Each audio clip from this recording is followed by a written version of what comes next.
Today we're going to be doing session 3, and it's actually one of my favorite sessions. Actually, I have a lot of favorite sessions because all this information is so critical to put it together so that we can learn the synergy associated with all the factors. The title of today's session is looking at optimizing circulation and heart health. Now that's a pretty broad title, and it almost seems like kind of a boring title unless you understand the implications. Ultimately, we cannot be healthy if we don't have good circulation.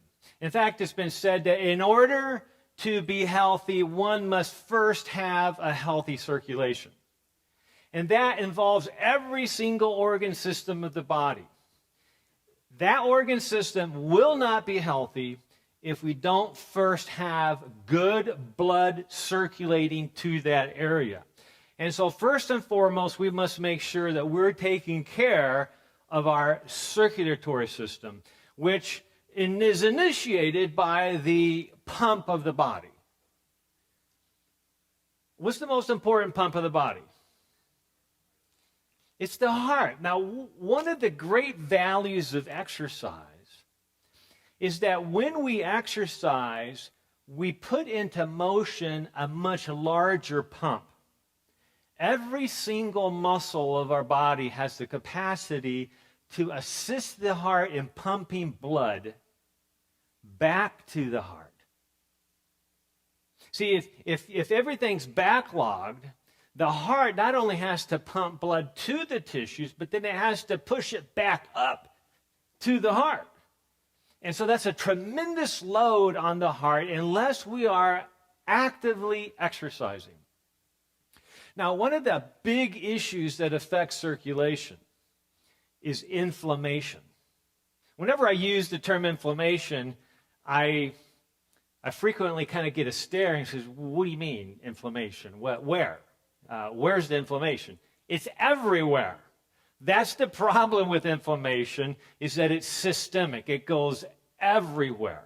And exercise is a powerful way to lower inflammation. More on that in a little bit. But the overall theme that we're going to be discussing tonight has to do with the wellness approach to evaluating and treating cholesterol, insulin resistance, thyroid, and other advanced risk factors, other advanced cardiovascular or circulatory risk factors. So we got a lot to cover today, so let's just get right into it. Well, just less than a month ago, I had the opportunity to sit in at a lecture. It was a very intimate gathering. There was only about 10 of us in this conference.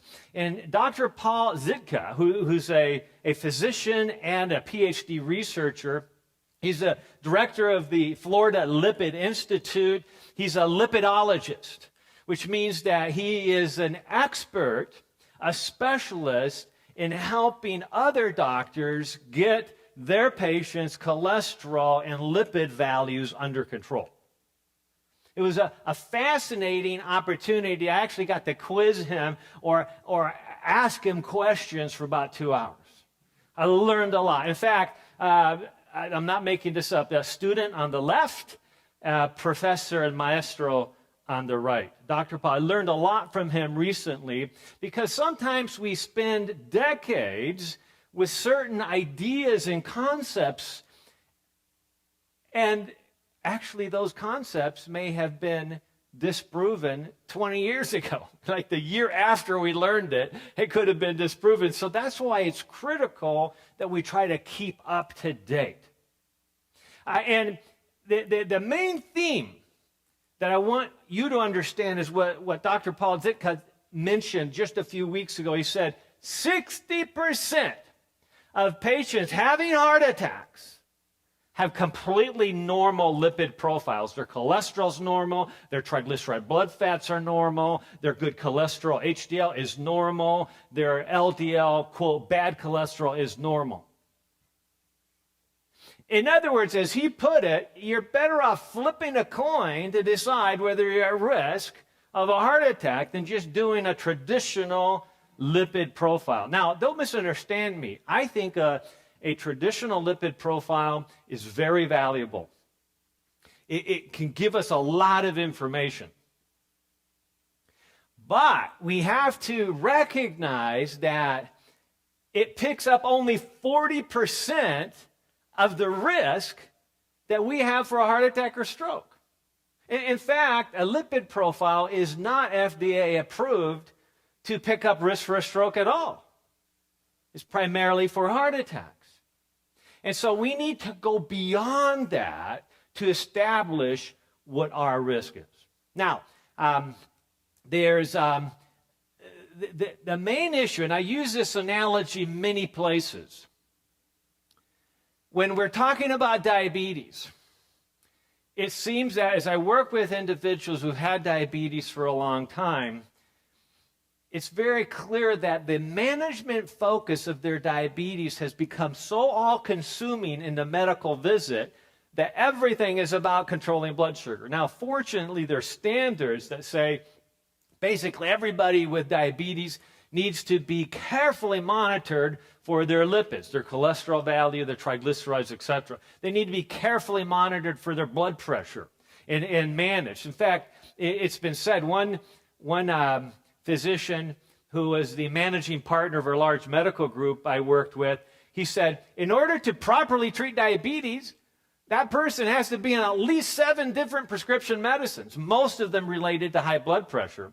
And even if they don't have high blood pressure, that on cholesterol medications, even if they don't have high cholesterol. Why? Because the risk for cardiovascular disease, for heart attacks and strokes is so great that the standard of care is to aggressively manage those risk factors. But here's the problem. Again, those risk factors only represent 40% of the risk. So no matter how aggressive you have been in those, you're still missing potentially 60% of the risk that could be dramatically reduced if we are aware of what that risk is. So cholesterol values, triglyceride values, the good and the bad cholesterol only represent the very tip of the iceberg. Underneath the ocean surface, we have this mammoth amount of risk that is represented by this huge ice flow that is underneath the ocean surface. That is what I refer to as the metabolic mess, whether we're dealing with diabetes or hypertension or cardiovascular disease or immune disorders, whatever health concerns you have, we have to focus on that hidden risk. If we don't, we're going to miss the vast majority of the risk in your life or in my life. Okay, so it was interesting. So I mentioned earlier in session 1, I believe, that when I was 24 years old, I thought it was, Mr. Fitness, Mr. Health, and it just so happened that right in 1984, the Doctors Brown and Goldstein won a prize in medicine, the Nobel Prize for discovering that the LDL cholesterol, that quote bad cholesterol, was primarily responsible for causing heart disease. So I said, well, I'm going to get my cholesterol checked. I've been vegetarian all my life, and I exercise every day, so I'm going to be pretty good. And as I mentioned, I ended up having a sky-high cholesterol. It wasn't even on the chart. I was above 95th percentile. By the way, that means that at least 95% of individuals my age had a cholesterol level lower than I did. You don't want to have a cholesterol level that is higher than 95% of people your age. You don't want to have a cholesterol level that is higher than 50% of people your age, right? We're not talking about wanting to be normal. Normal is not healthy anymore. In fact, maybe it never was. Okay, we want to be optimally healthy. How do we optimize circulation? by paying attention to these risk factors. And so I decided about 6 years later, I'm now 30 years old, I'm practicing nutritional medicine and lifestyle medicine at the Loma Linda University Faculty Medical Group in Sun City, which is not too far from Fallbrook, where we're sitting here today. And this is a retirement community, and so there's a lot of healthcare needs. And so I decided, I'm going to check. I've been much more careful with my diet ever since I became aware that it's not just about being vegetarian. It's not just about being fit, that we have to pay attention to all the factors, a comprehensive wellness program. And so I had at that point moved away from using egg yolks, moved away from using one of my favorite foods, ice cream. I moved away from dairy in general, cheese. I had been an expert in high school on exotic cheeses, and I'd chosen joyfully to give those up, to limit myself. We talked last session about how important it is for us to learn how to set limits. See, the bottom line, or the reality is that if we don't learn how to set limits on our lives are going to set limits on us. Right? And so we have to decide what's more important. I had to decide what was more important, eating my cheese or having a reasonable expectation to be around in 20 or 30 years when my daughters are getting married, or when my children now have their children. I want to be able to play basketball with them. I want to be able to enjoy being with them. I don't want them to talk about me like, unfortunately, I once in a while talk about my grandfather. Because you see, my grandfather was a wonderful man. He was a Christian pastor. Everybody loved him. He had 6 children. 6 of them, or 4 of them, actually went on to go to medical school and became physicians. But you see, he died of a massive heart attack the year before I was born. I never had the opportunity to spend time with my grandfather, ever. He was never, ever there for me. Why? Because he wasn't aware of his risk. Now, that was in 1959, 1958. That was a long time ago. We have come a long way in being able to objectively and categorically figure out what our risk is right now. Right now. And those are the things I want to be sharing with you tonight and throughout this series, is that no longer do we need to suffer the fate of my grandfather, who missed out on a big part of his life, of that joy of seeing his grandkids grow up. He was an avid golfer, by the way. I would have loved to have been his little caddy. I would have loved that. But I missed out on that because heart disease, a massive heart attack, took him away. Now, even though I'd oftentimes been sad about that fact, for some reason, even into my late 20s, early 30s, I had not recognized that somehow my grandfather dying of a massive heart attack reflected on me in some way. I just thought, it was too bad that this happened. But then when my uncle, who was just a little bit older than my father, who's an ER physician in Texas, got up to deal with a patient in the ER and fell over dead of a massive heart attack. In the ER. It wasn't until that event, when I was actually in the middle of my professional training, that all of a sudden the lights came on. And when I said to myself, if this can happen to Uncle Gordon in his early to mid-50s, I forget the exact age, maybe that can happen to me. Now, I happen right now to actually be in my mid-50s. Somehow that is more meaningful to me right now. So, what information do I now have available today that my grandfather didn't have and that my Uncle Gordon didn't have? Even though they were well trained in medicine.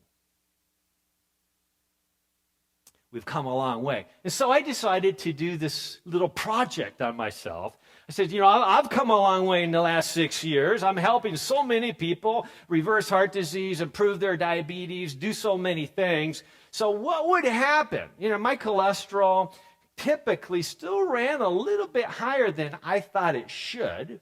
And as you can see here on the screen, my baseline cholesterol was 190. So what would happen if I kind of just went back to, it's still technically a vegetarian diet, but it's a lacto-ovo vegetarian diet with few limits put on that beyond the fact that it's vegetarian. So I started just doing a 3-week research project. I added cheese and pizza to my fare, my diet, and that was pretty good. I've never minded enjoying some gooey cheese on pizza. I added some ice cream as a dessert. I wasn't going like crazy. I was just eating my regular diet, and I was just adding some other foods in. I started drinking milk, regular milk, and things like that. And you see, for me, what happened in 1 week, my cholesterol went from 190 to 230. By the second week, it had gone to 257. And by the third week, 21 days of still eating a very, what most people would consider balanced, is certainly a much better diet than the standard American diet. I was just adding in a lot of saturated fat coming from dairy, cheese, and ice cream, and so forth. I had a little cheesecake thrown in once in a while. So by the third week, 21 days, cholesterol's 280. Now, I'm not saying this would happen to you. See, we're all different. We have to figure out what's going on in our bodies. So for me, I was one of those individuals where my standard lipid profile, just looking at my cholesterol and my triglycerides and my HDL and my LDL, that was enough to wave a red flag and say, Wes, what's going on here? Something's wrong. We need to fix this. Okay, and so about 40% of us, that's enough to get aggressive. But especially if we have a problem with cholesterol, we need to now recognize that there's other risk factors that add to that risk in an exponential or synergistic way. And by the way, I flipped this. In 3 weeks, it came right back down to 190. Some people are much more diet sensitive than others.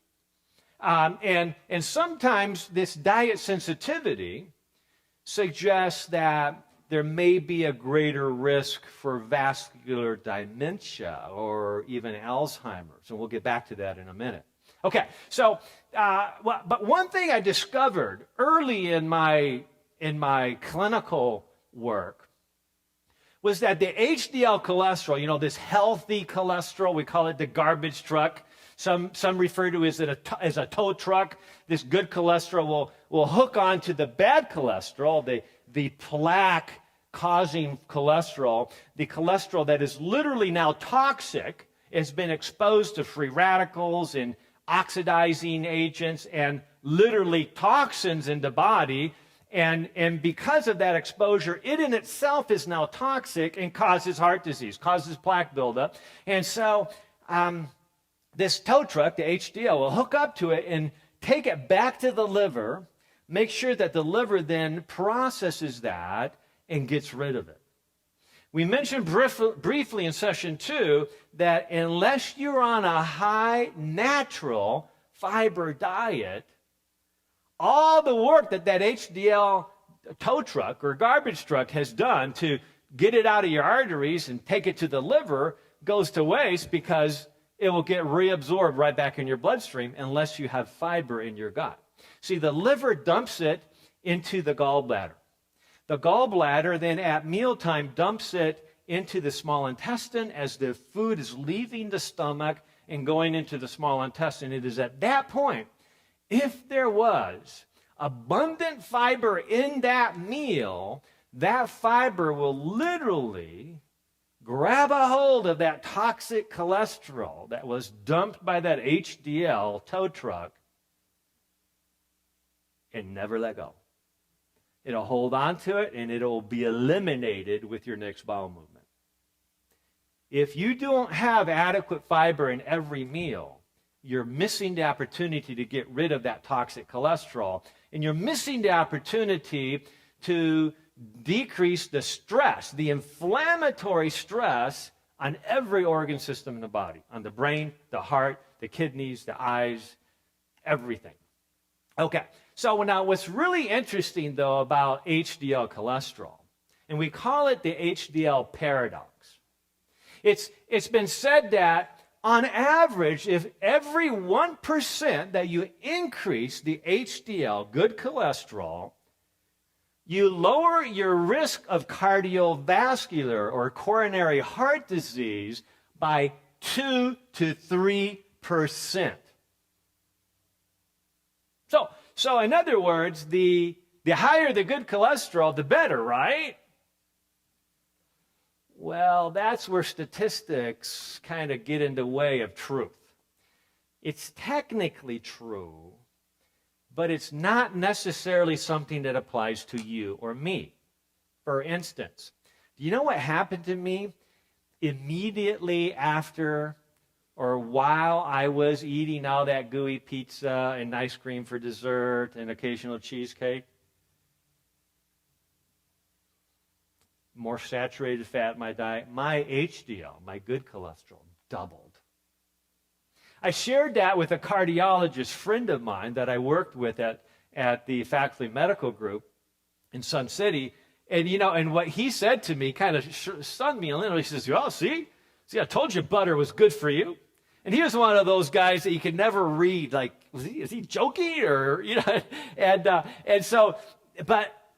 But now, as we look back and look at new research, studies have now demonstrated that there is a group of individuals that when their HDL cholesterol is high, it actually represents active coronary heart disease.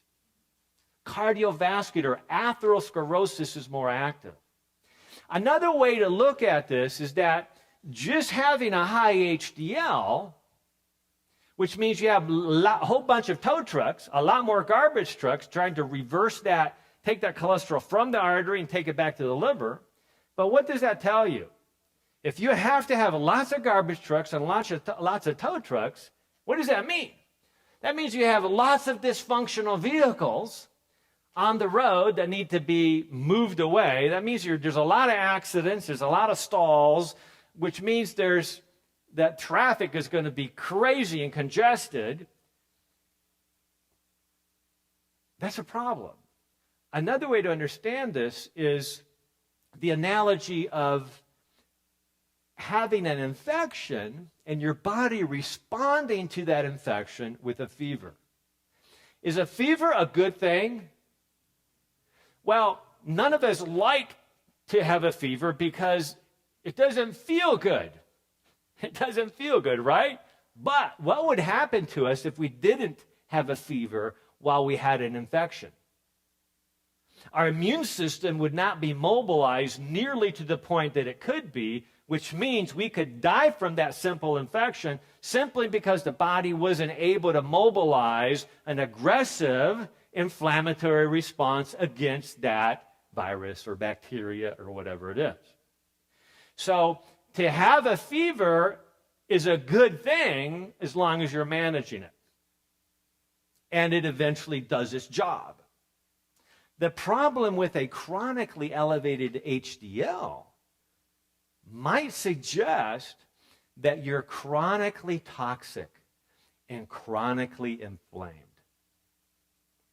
which means that we need to study what's really going on inside your body. And fortunately, we have advanced cardiac risk factors that help us understand that, evaluate it properly, and then act on it aggressively, all done through lifestyle and nutritional medicine. That's obviously the first step. And of course, there's many medicines that can help manage that too. My goal is to try as much as possible to help people figure out from cause to effect how they can actually control this naturally. And there's plenty of research giving us lots of ammunition on how to do just that. Ironically, some of the healthiest populations in the world, populations that have the lowest documented rates of heart disease, have the lowest HDLs in the planet.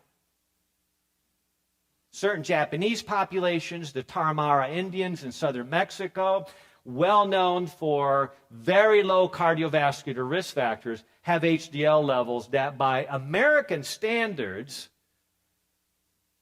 are an independent risk factor for heart disease, even though they actually have the least heart disease of anybody. So it's a real paradox, and what I'm suggesting here is that we can't just flippantly go and look at our lipid risk factors and say, oh, my cholesterol levels are good. Yeah, my cholesterol might be a little high, but my HDL is high enough so that the ratio looks good. Well, it's good that it's high maybe, but it's recognizing that maybe there's a problem and that's why it's high. Okay, so we need to consider those factors. So the problem is that unlike in my case, most people or many people can present with a very healthy looking lipid profile. The cholesterol, triglycerides, the HDL cholesterol, the LDL cholesterol are all normal. In fact, they may be perfect. Cholesterol 158, the HDL 150 or HDL 43, the triglycerides 70, well under 100. This is the type of person that would oftentimes be sent away after a physical, and they're told, you have no real risk. But how much of the risk did this test actually represent? Only 40%. So what happened to the other 60%? And this is what oftentimes, if you look at the slide now, this is what oftentimes we can see by doing an advanced cardiac profile, like the Hunter heart profile that I use in my clinic.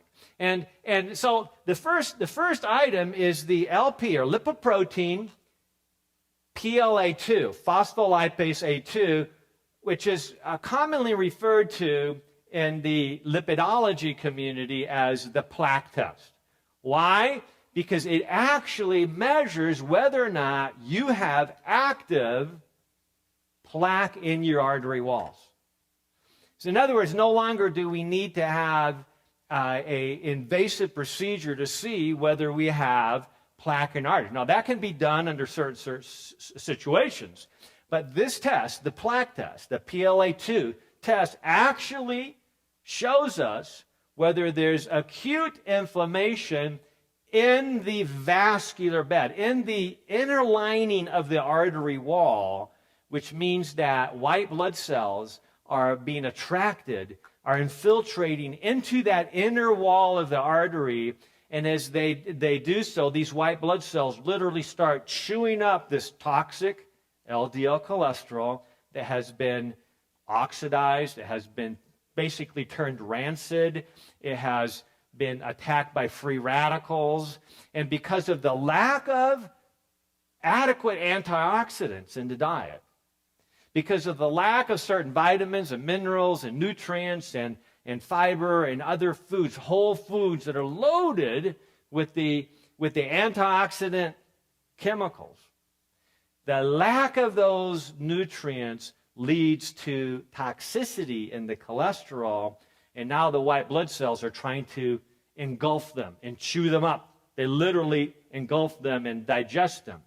But these white blood cells keep eating so much. You know what a macrophage, a white blood cell is called a macrophage, it's just a word that means big eater. A big eater. They're just sucking up all this toxic cholesterol, but eventually it's eaten so much of it that it can't eat another bite. And guess what? It actually dies inside the artery wall, stuffed full of cholesterol. So you know what plaque really is? Plaque is thousands and thousands of dead white blood cells stuffed full of this toxic cholesterol that has crystallized and turned into foam cells that you can actually press like old styrofoam and squeeze together. It's a very, very damaging material to the artery wall. And that plaque can rupture and break open at any moment and liquefy and cause a clot to form almost instantly inside the artery itself. So that's what we're trying to prevent. We're trying to prevent that type of clot that then leads to a thrombus, which now completely plugs blood flow downstream. So if the artery that had a clot is right here, carotid artery, that means everything upstream or downstream in this case, but up in the brain basically is going to now be ischemic. That's where the strokes come from. If it happens in our coronary artery, those heart arteries, that means that huge area of heart muscle that is being fed by that coronary artery now will no longer have oxygen or nutrients, and those tissues, those muscle layers can die. Okay, so that's why circulation is so critical. So if that plaque test, that PLA2 test, is above 200, that means that there is active, again, vascular inflammation or plaque buildup in somewhere in the bloodstream. That means we need to act right away. This is actually FDA approved for both stroke and heart attacks. So it's a very good test to do, especially if people are talking about, I get chest pain when I go outside and walk. Now, I had a gentleman this week who said just walking after a meal, he gets chest pain. We did this test, fortunately. Fortunately, this test was well under 200. But he had many other tests that were showing a significant problem that we then develop a specific plan for as we move forward. Okay, we'll come back to the plaque test in a minute. Now, the second test here is called the Hscrp. Stands for high sensitivity C-reactive protein, or also referred to as the cardiac CRPs. This is inflammation that influences the risk of heart disease, but it is not specific to the blood vessel wall like the plaque test. It can be high for almost any reason. And so, like for somebody with rheumatoid arthritis or another autoimmune disease, the CRP will tend to be higher, and it may not be influencing plaque at all, but at least not directly. So, but these tests are very important. Okay, and so there's various tests that we're going to be looking at. Now, so let's talk about inflammation.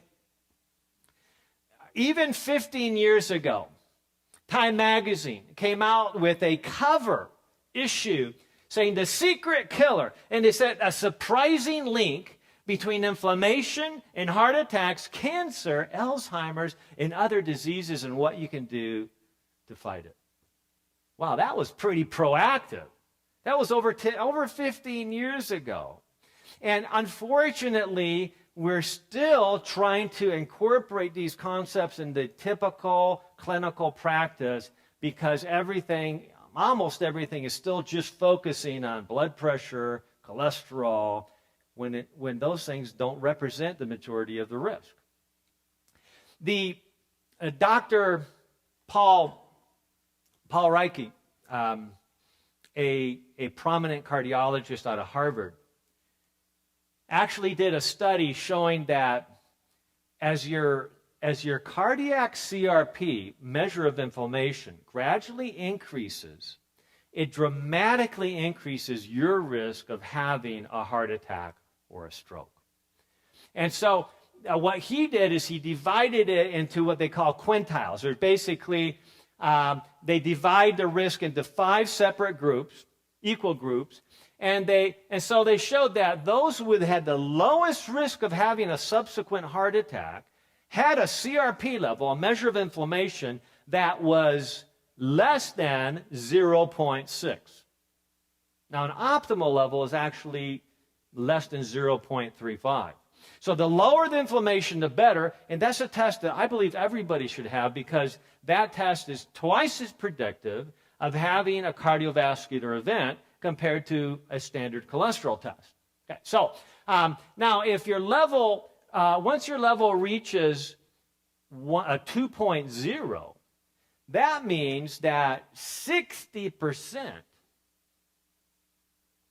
of Americans have a level of inflammation that's lower than yours.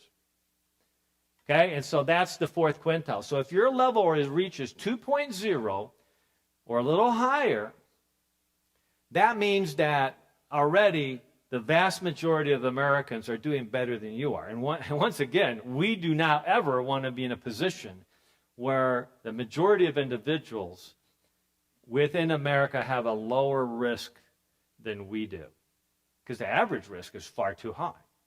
Okay, so that's an important test for us to consider, and we're going to be looking at specific things that we can do on a wellness program to change this. So what's interesting is if you were to, when you had this test, if you showed that your plaque test and your cardiac CRP test are both elevated, the plaque test above 200, the CRP above 2.0, that represents an 11-fold greater risk for stroke. Okay? Now, so see, these are the kind of things that I've always wanted to know for myself. Because knowing your statistical risk means that now we can specifically intervene and do something about it right away. We don't have to sit back and go, wow, that's horrible. Now I'm going to, 11 times greater risk of stroke. I don't have a chance. Oh, yes, you do. You have a huge chance by recognizing your risk. Now, that's a call to action, right? Awareness is a call to action, and we know how to reverse that risk. The risk that is specifically related to each of these tests, we know how to do that. So, all right.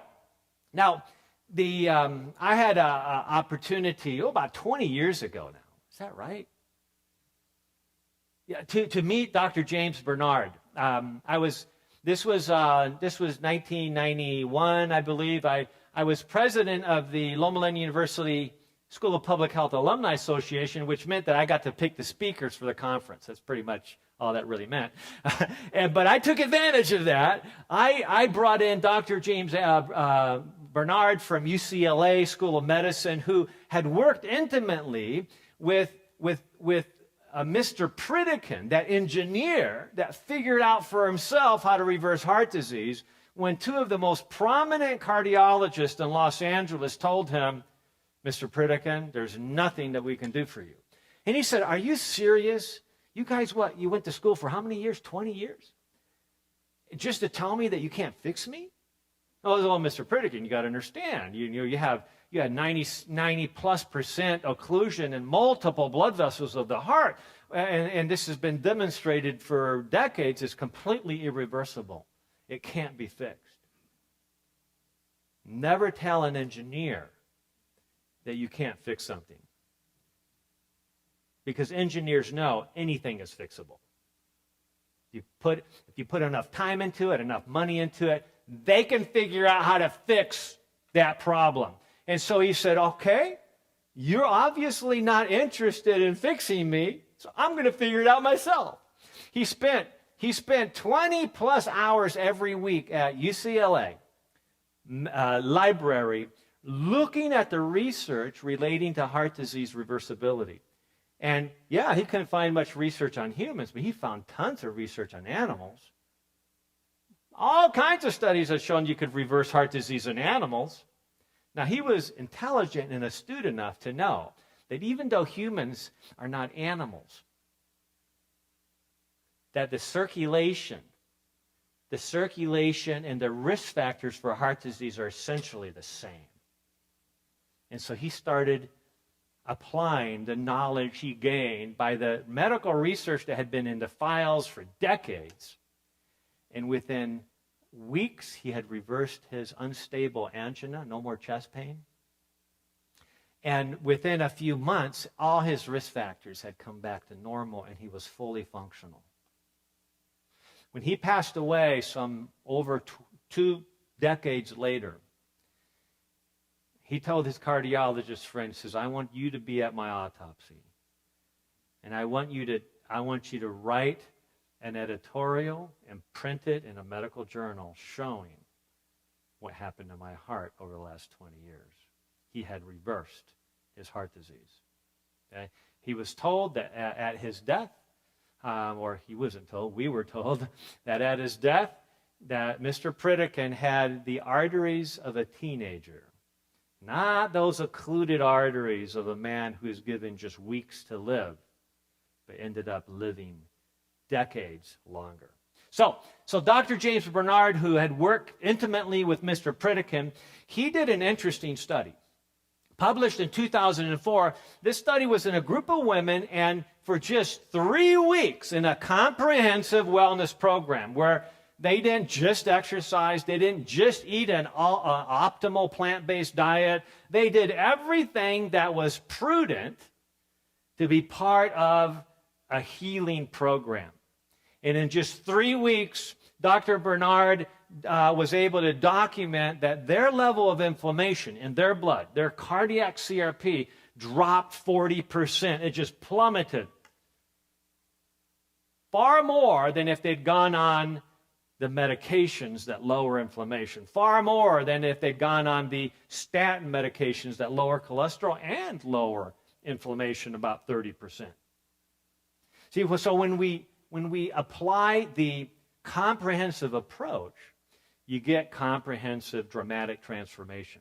Now, this was intriguing to me because around the same time, at the clinic where I did lifestyle medicine in Guam, we had been demonstrating month after month that in just 2 weeks of individuals on a comprehensive plant-based diet, exercising every day, managing all risk factors, getting them on the appropriate supplements, just looking at everything that made sense, in just 2 weeks, we were able to lower their cardiac Hscrp inflammation by 50%.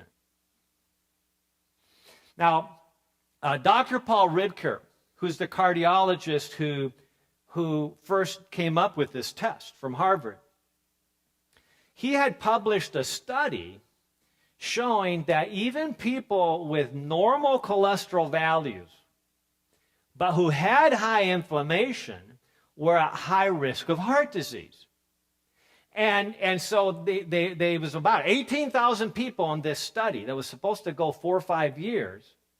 But after 1 year, or 18 months of being on a statin cholesterol-lowering medication, even though they didn't need to be on a cholesterol-lowering medication, those individuals with normal cholesterol lowered their risk of a heart attack by 44%, 18 months. Why? They didn't need to lower their cholesterol, so why did it lower their risk so dramatically? Because it lowers inflammation about 30%. So this was a drug study, and I wanted to be able to report on this drug study and read it more carefully. And this was at a time, some years ago, where, if you buy it on the internet, it would have cost me like $25 to buy this study. But I knew the trick. There's a trick in the research community that you just email the author, and the author has rights to send you a PDF copy of the study. It's free. So I sent a little email to Dr. Hscrp saying, I would really appreciate a copy of your study that I can review. And then I said, by the way, we've been able to reduce cardiac CRP in our clinic by 50% in just 2 weeks by being on a comprehensive lifestyle program and diet. Now, I expected his graduate assistant to send me a copy of his study and say, we're pleased that we could send this to you. Have a good day. And that would be the end of it. But a couple of days later, I got an email back that was written by Dr. Paul Hscrp. And he said, I am very intrigued by your studies because I fully believe that there's nothing more powerful in lowering inflammation in the body, the type of inflammation that causes premature disease and death, than the optimal diet. This is a guy doing all the drug research. Why would he say that? Because anybody who's done the research has to study the big picture. They have to be able to accurately show what the research demonstrates in other areas. And they all know what the most powerful strategies are for decreasing our risk. Okay, so we learned last session that just exercising every day, moderately, will lower inflammation in the body by 30%. By the way, drinking enough water, just making sure you're drinking enough water throughout the day, which begins at the start of the day, you want to take in at least 8 ounces of water, preferably about 16 ounces of water. Why? Because you're dehydrated. You've been losing water all night long through your breath, through perspiration, and through creating urine. And so you have to rehydrate. If you don't rehydrate, you're at higher risk of having a clot right then and there. So the first way to lower your risk of having a clot or cardiovascular problems is immediately rehydrate with pure filtered water. And if you have any tendency to constipation, make that warm to hot, and that'll be the trick. Okay? That will, within 10 to 15 minutes of doing that a few days in a row, that will help you have a full elimination, and that will lower your risk of toxicities that cause inflammation as well. Okay, so we also know that the fitter an individual is, overall, on average, lowers their level of cardiac CRP as a measure of inflammation. So even though fitness, as we mentioned in session 2, doesn't in of itself make you healthy, you can still have a heart attack, you can still die prematurely, fitness powerfully alters and mitigates risk in general. So we want to pay attention and include fitness in our overall program. Now, it's interesting that even in the drug studies that look at lowering the risk of or lowering the levels of this plaque in the artery walls, that simply adding a nutrient, a vitamin, niacin, vitamin B3, or essential oils like EPA or DHA can almost double the benefit in many cases that just a regular medication would have. And so the studies are now suggesting that there's a lot of things that we can do to dramatically improve our risk without first having to jump on the medication bandwagon. Well, so many researchers, including Dr. Russell Ross, is pictured here on this study that was published in the New England Journal of Medicine. So that atherosclerosis, heart disease, stroke, basically is an inflammatory disease. This isn't just clogged plumbing. This is an actual inflammatory condition, so we got to learn how to lower inflammation. So the studies continue to show that this plaque formation leads to a vulnerable plaque. And what is interesting here is that as we look at the plaque test, you see the artery inner wall as it's thickening full of this plaque, these foam cells, these white blood cells that are just oozing toxic cholesterol ready to form a clot. You see that little rupture in that plaque on the picture? That is easily picked up by the LP-PLA2 plaque test, which is a simple blood test that can pick up problems in your wrist. Now, Harvard did this wonderful study a few years ago. After all this information about inflammation became apparent, they said, hey, we have blood that's been frozen, that has been collected every few years for 30 years, and we now can actually go back to 30 years of frozen blood samples and measure this new blood test. Sure enough, they went and they measured this blood test, the cardiac Hscrp, for 30 years in a large group of doctors, 50,000 doctors. They had been tested every 2 years since 1976. And from that data, they were able to show, based on careful dietary histories of all these doctors, what the 4 most inflammatory food groups were. Now, I teased you with this a couple sessions ago. I'm going to actually tell you today. Okay, why? Because it fits what we need to talk about today. Essentially, the most inflammatory food found in the diet that was associated with an elevated cardiac Hscrp was processed meats. Processed meats dramatically increase the risk of diabetes. One reason, because it's inflammatory. Inflammation turns on the diabetes genes. Processed meats dramatically increase the risk of heart disease. Why? Because it's inflammatory. Inflammation turns on the genes that promote heart disease. And this goes on and on and on. There's a lot of reasons for this. Suffice it to say that processed meats are the meats that are most likely to contain toxins. You know, all this interest in the pesticides found in fruits and vegetables. No, actually, that's important. Don't misunderstand me. I have no problem with people who want to completely go organic. But the amount of pesticides and toxins found in just one serving of animal products far outweighs days and days worth of consuming vegetables and fruits that have been spread with pesticides. Why? Because animals concentrate toxins. We concentrate toxins. And so when we're consuming the flesh of an animal that has concentrated toxins during its entire life, you're getting exposed to a lot of toxicity. Okay, so that's one of the reasons, especially processed meats, because it's organ meats, it's the types of meat that are going to be most toxic, most loaded with heavy metals, and most likely to be infectious. Right? There's all kinds of data to support that. So infections do what? They increase inflammation. You starting to see how all this comes about? Okay, so that's number one. Number two is refined grains. Okay, refined grains. So in other words, you can be purely vegan and have a very inflammatory diet. There's a lot of unhealthy things that are vegan, right?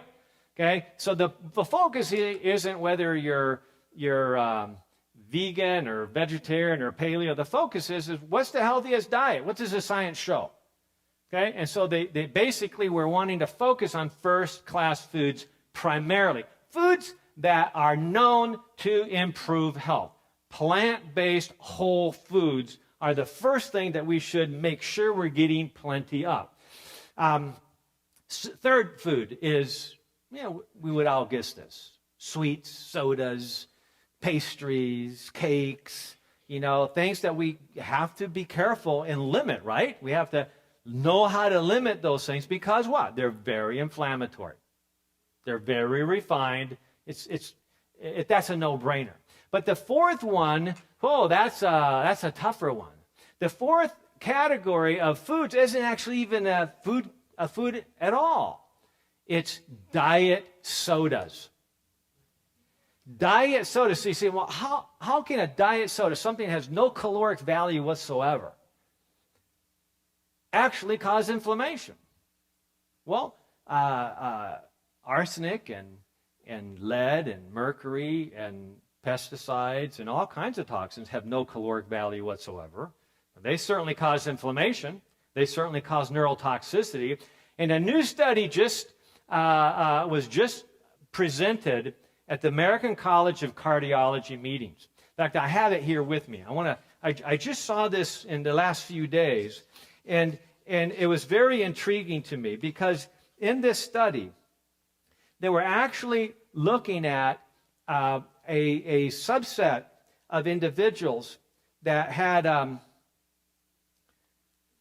been part of about 60,000 women had been involved in this study. It's called the Women's Health Initiative.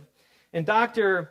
Vyas, who's at the University of Iowa, he found that women who consumed diet sodas on a regular basis, two a day, which by many standards would be thought of as, oh, that's no big deal. After all, it doesn't have any calories, so why not? Drink up. Just 2 a day of diet sodas represented a 30% increased risk of developing a heart attack compared to women who drank diet sodas rarely or less often. But it also increased the risk of premature death by 50%. And this is in a study that lasted about 9 years. Okay, so there's all kinds of things. Well, that study didn't really show that aspartame or diet soda really caused that. Yeah, but all research is based on these principles. Okay, unless it's a specific clinical study. This is a huge epidemiologic study.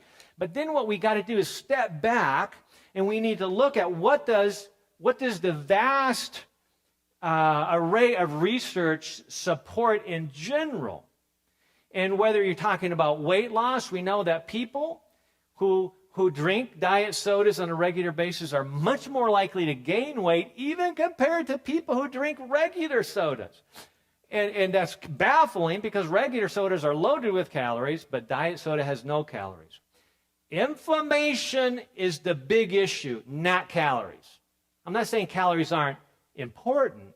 I'm saying calories are much less important than inflammation. So that's why we got to focus on those areas. So those are the 4 most inflammatory groups. So we've talked about the plaque test, but there's 2 other tests that I want to mention today before we end. There's actually a lot more tests that we need to cover, and we'll be getting into those in session 4. But the LP-A, or the lipoprotein A, is a sticky cholesterol. I just call it the sticky cholesterol. And this is actually related to a genetic mutation. So if you have elevated levels, if your levels are above 30 of this LP-A, and that represents a risk of heart disease, or the amount of plaque-forming cholesterol that's 10 times higher inside this sticky cholesterol compared to the regular LDL cholesterol. So we want to know this. And there's specific nutritional strategies that work in lowering this risk factor. I tend to have an elevated sticky cholesterol, and so I have developed a plan to make sure that I'm lowering that. And then last of all, for tonight's session, we have this small, dense LDL. This is the LDL cholesterol particle that is actually small. It's so small that it easily infiltrates into the artery wall, causing plaque. And so if we measure this small, dense LDL cholesterol and it's elevated, you can't just take a statin medication. In fact, many of the statin medications will actually increase some of these, the sticky cholesterol or the small, dense cholesterol. So we have to, that's why it's so critical that we first and foremost, if I could have the very, next to the last slide, please. We need to first and foremost focus on the big picture. Remember we were talking about the exposome? Okay, it's all the things in our lives. Next to the last slide. All the things in our lives, the choices that we make that influence our risk for some type of serious health problem. That clearly involves our diet, as we've been pointing out today. And as I mentioned in the very first session, every single presentation is going to have some information about diet. It's going to have some information about exercise. But then we're going to be expanding. We're going to be looking at vitamin D. We're going to be looking at other risk factors, about insulin levels, about blood sugar levels, and how a much more detailed analysis of those factors can give us significant insights as to what we can do, what you can do, what I can do, to not just manage our risk, but really reverse our risk. As we look at all these risk factors, now we're able to predict well over 90% of our individual risk. I'm not satisfied in just being able to predict 40%, right? That's not adequate. And so what I want to suggest to you tonight is that as we work on our wellness program, we need to become experts in setting limits in a good way. You know, anybody who's ever been successful in a business knows that they have to focus on the most important parts of that business. It's called the 80-20 rule. And those who've registered for this session have been getting the emails, hopefully have already been able to download that worksheet, that handout that talks about how to be successful in any walk of life, but especially here in our wellness program, by setting limits, by choosing the very best of things. And I'll end tonight with one of my favorite statements by Gordon MacDonald, an inspirational author, who says, sometimes you have to say no to things you really like to do in order to say yes to the very best of things. So we got to decide what is most important to us and then develop a plan on how we can reach those most important priorities in our lives. And that plan is going to include things that we do, and it must, by definition, include things that we're going to move away from. Otherwise, we're not going to be successful. So I challenge you that over this next week, you really work on figuring out what limits you need to set. Listen, I'm not going to tell you what to do. Okay, I'm giving you the framework so that you can figure this out for yourself.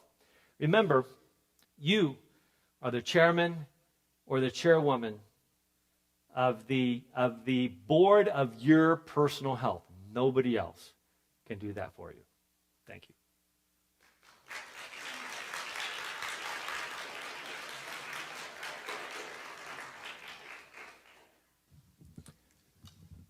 All right, we are now moving into the part of the program where you can ask questions. And so anybody who has a question, I would encourage you to move over to my left where Pastor Jeff Harper can help you. Now, what do we have today, Pastor Jeff? I know I have some questions right now myself, but do you have some that you want to share? I do have a couple of questions that I can ask you, or if you'd like to do those first. No, go ahead. That's no problem. All right. So we have two questions here, and again, to the local audience here, if any of you would like to ask a question, just come over here. We have a nice blue line already taped in the floor. That was nice of us, so you can stand there. So here's two questions. One, Rebecca from Indiana. She asked, you just shared how the liver dumps into the gallbladder. Now the gallbladder empties into the small intestine.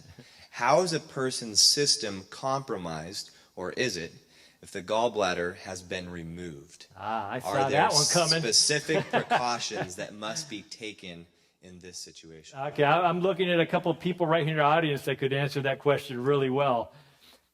It's I'll try to be brief, but actually that's opening up Pandora's box a little bit.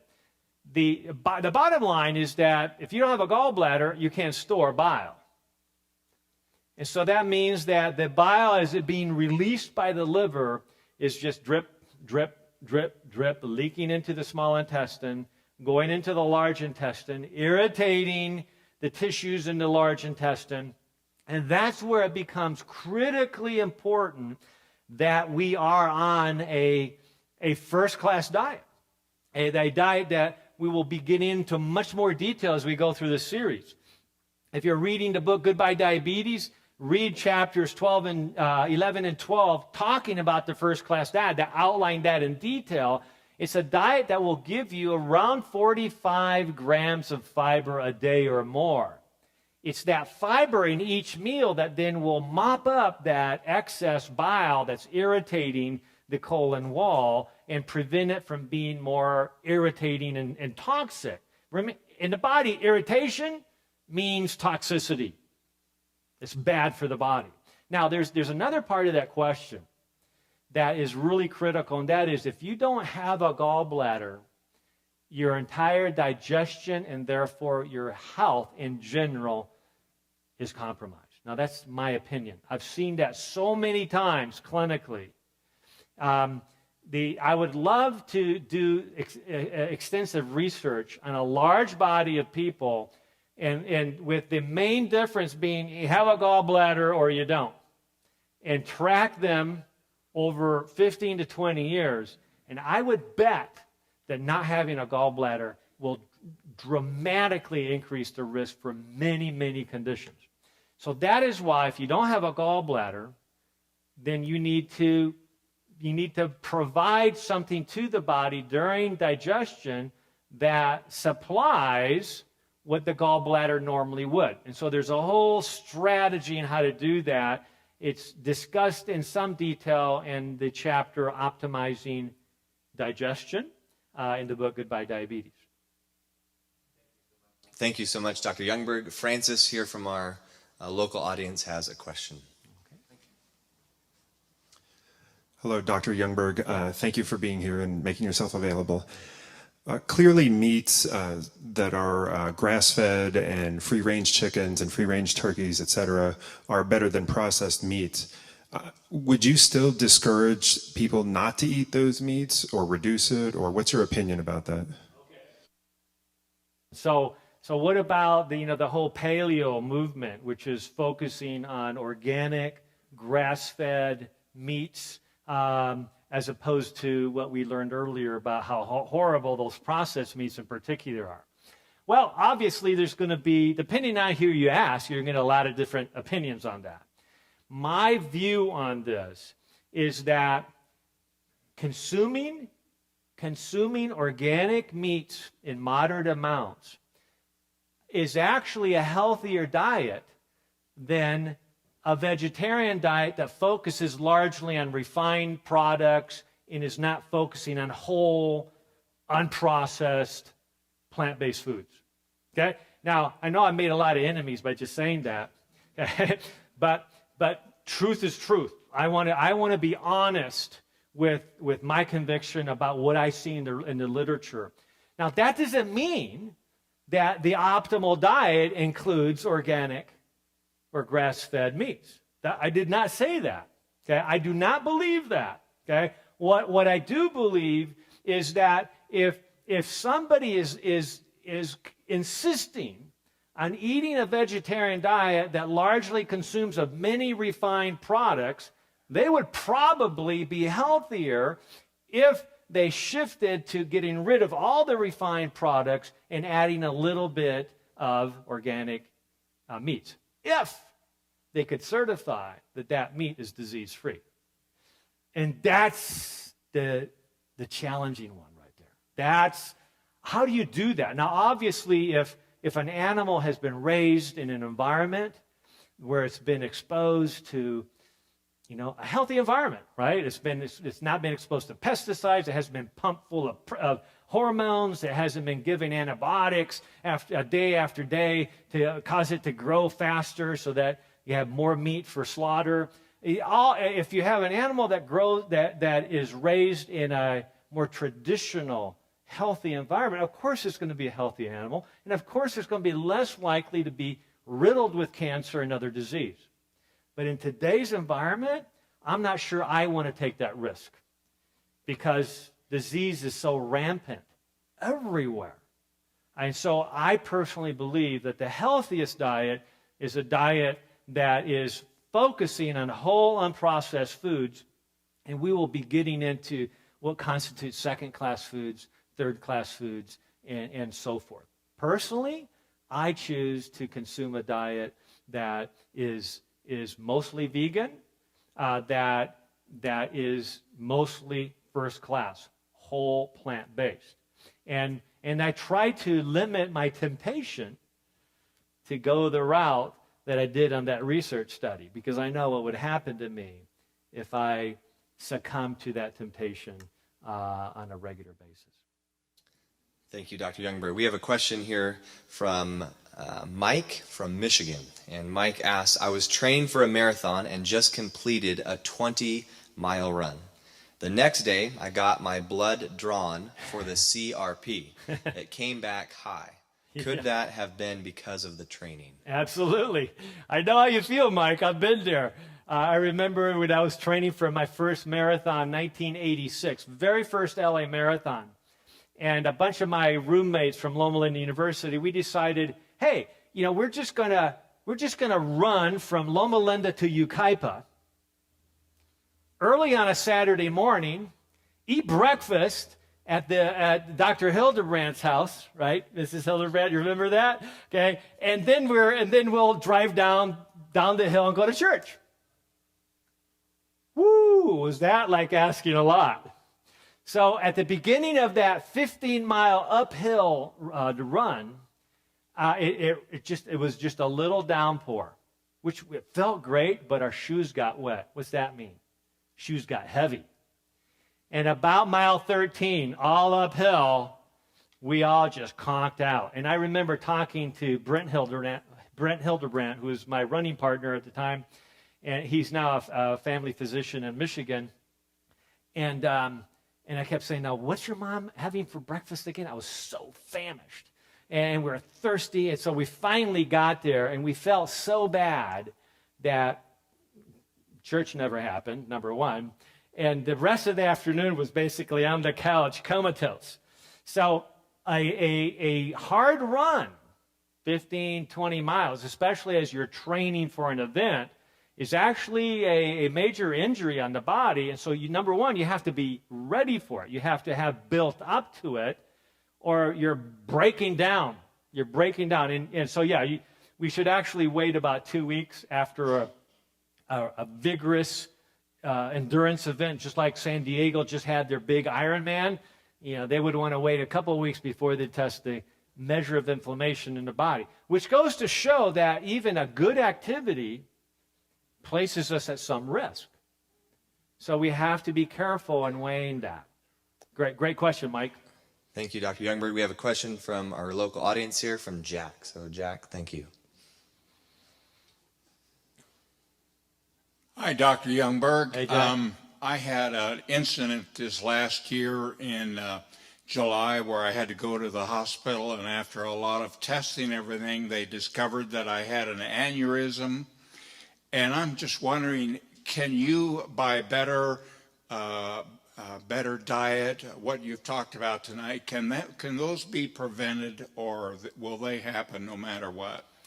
That's a great question, Jack. So what about aneurysms? Are they preventable? And I suspect that you're inferring that is it possible to prevent a secondary occurrence or to prevent it from getting worse? That's a critical issue.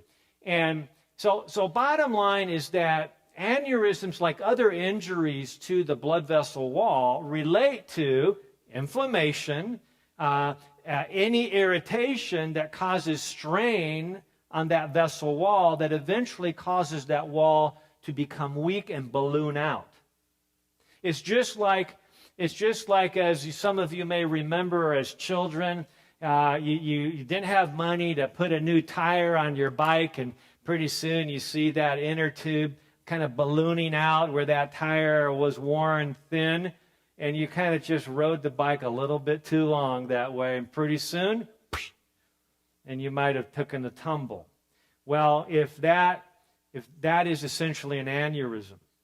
And so everything that we're discussing with a comprehensive wellness program has the potential to limit the risk of progression of that aneurysm.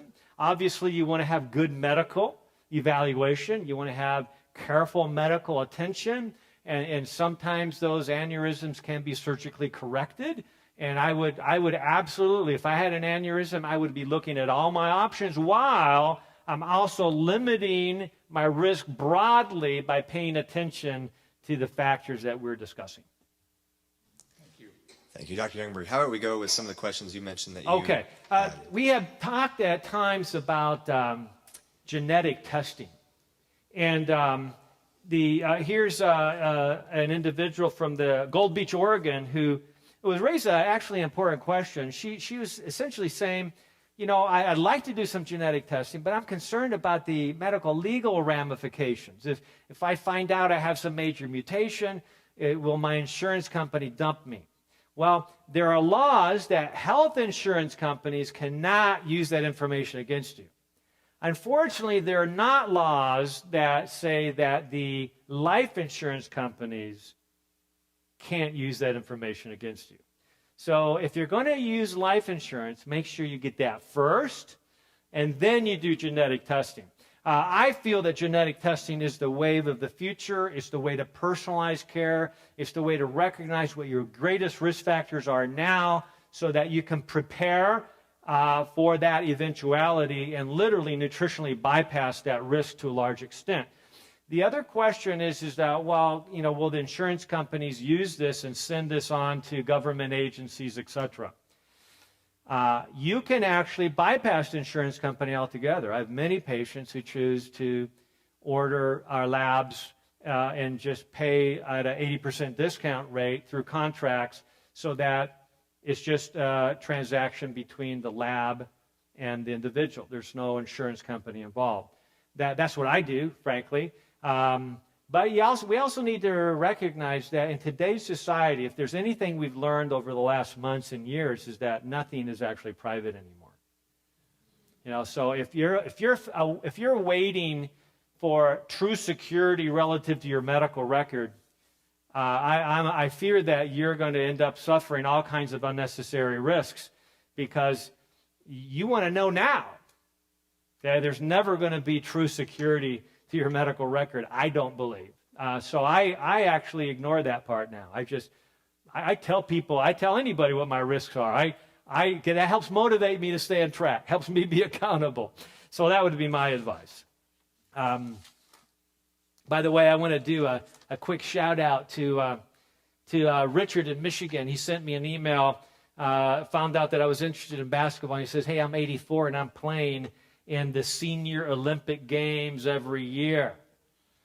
So can't wait till I'm 84 so I can play with the 80 to 84 age team.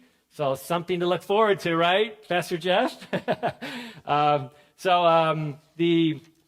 Another question had to do with thyroid. Here's an individual, Joan, watching us online. She says, our daughter was just diagnosed with low thyroid. Other than medications, what would be some things that we should consider? Now, the short answer here is that when we're dealing with low thyroid, especially if a test clearly shows that you have low thyroid, you don't want to be messing around playing the game of, I don't want to be on medications. Because the thyroid medications are actually very close to bioidentical hormones. And they're very helpful in regulating thyroid activity. One of the fastest ways, one of the biggest shortcuts towards having a heart attack, a stroke, or even developing cancer is don't manage your thyroid well. Okay? So that's a fairly blunt way of saying if you have a thyroid issue, be aggressive at managing it. Don't test it and then start some medicine and then 6 months later retest it. Be on top of it. Make sure that you are being optimally managed with thyroid because thyroid is what turns on your metabolism and helps your body get rid of toxins. It does so many things. It lowers your risk of diabetes, heart disease, cancer, on and on and on and on. So be well managed with thyroid. Having said that, there are many things that we can do naturally. One of them is, just everything we've been talking about. Lower inflammation. The biggest cause of low thyroid is an autoimmune condition called hypothyroid or Hashimoto's thyroiditis or autoimmune thyroiditis. It's just a fancy word, means that your body's making antibodies against the mechanisms of thyroid in your system. And that's the number one cause of low thyroid, which means we need to be aware of this inflammatory autoimmune condition. So everything we talked about today that hinges on controlling inflammation also is critical to addressing thyroid of any kind, because most of it is autoimmune. So treat the obvious. Treat vitamin D deficiency, real critical in optimizing thyroid. Make sure that you're digesting properly. A big cause of thyroid problems, you're just not digesting and therefore not absorbing the very nutrients that your body needs to support not only thyroid activity, but activity of any organ in your body. So optimize digestion. Indigestion or any bloating or gas is not just a social inconvenience. It's a sign your body's malnourished, even if you're eating a lot of food. So you got to fix that, and there's many natural strategies on how to fix that. Optimize your minerals. Many people with low thyroid, I run a comprehensive red blood cell mineral level, and they're low in almost every mineral. Okay, so which means that we need to optimize mineral status, first by fixing digestion, and then optimizing any way we can. So that's the short list. There's many other things that can be done as well. Alrighty, so we have a question from Sarah, and we had to look this up, but Utkasuk, it's in Alaska, and she asked, when it comes to circulation and travel, how can I decrease my risk for travel-related circulation issues when traveling via flight for long distances? All right, well, I mentioned in session 2 that when I did this Hunter Health profile, one of the tests was the factor V Leiden mutation. It's one of the things you learn in school, and you go like, that would never happen to me. Well, guess what? 35 years later, okay, I discover I had it all along.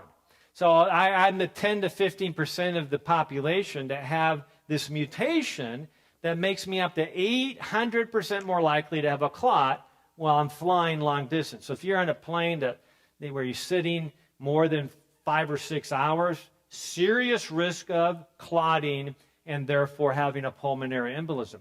70% of individuals who have a pulmonary embolism, a clot lodging in the lung, actually have this mutation that I have now. So the question is, do you want to know if you have it? I would hope so. Okay, because if you know you have that, that means you absolutely need to be on top of this issue of clotting risk, which further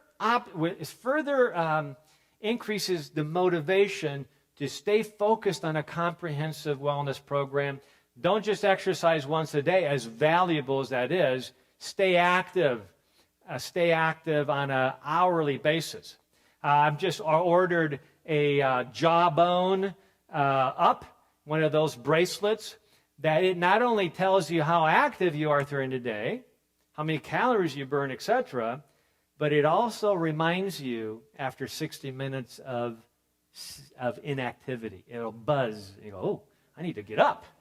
Okay, and so I sit and talk to people all day long. So don't be offended if I get up and walk around the office a little bit now that I'll be wearing that Jawbone Up. So those are actually, we laugh, but that's a critical part. Your inflammation can go up within an hour just because you're sitting too much. Okay, so in other words, we need to be more active than we are. Okay, not just daily, but hourly. Other things that can be done if you're at risk is there's a whole list of natural approaches that I'm following now that limit my risk of coming down with that problem. You can also talk to your physician about getting pre-medicated with believe it or not, like Coumadin, because that, even though that can cause hardening of the arteries, I'd rather not have a clot while I'm flying. Yeah. One more question here from Sylvia from North Dakota. How can I cure my severe colitis? And can colitis lead to colon cancer? Okay.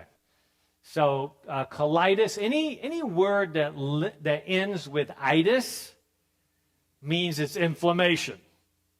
Okay, so everything that we've been talking about applies here as well. I've had many patients who have had ulcerative colitis, a very devastating autoimmune disease. We call it inflammatory bowel disease. It can devastate people's health. It can cause significant blood loss into stool and weakness. People think they're just dying. But essentially, we need to reason from cause to effect. And we'll be looking more fully at strategies associated with more powerfully controlling inflammation. But it starts with the obvious things. You know, that list, those 4 most inflammatory foods. There's other inflammatory foods too, but the Harvard list, that's a good place to start. Avoid the very things that drive inflammation. That's first and foremost. Follow a broad plan, okay, and then get real specific about ways to improve colon health through optimizing digestion. And there's various, I use this product called Inflammacor, put out by Orthomolecular Products, that is powerful for calming inflammation, especially in the digestive tract.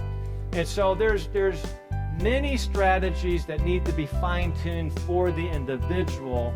And this series is about looking at the big picture and establish a foundation for being successful.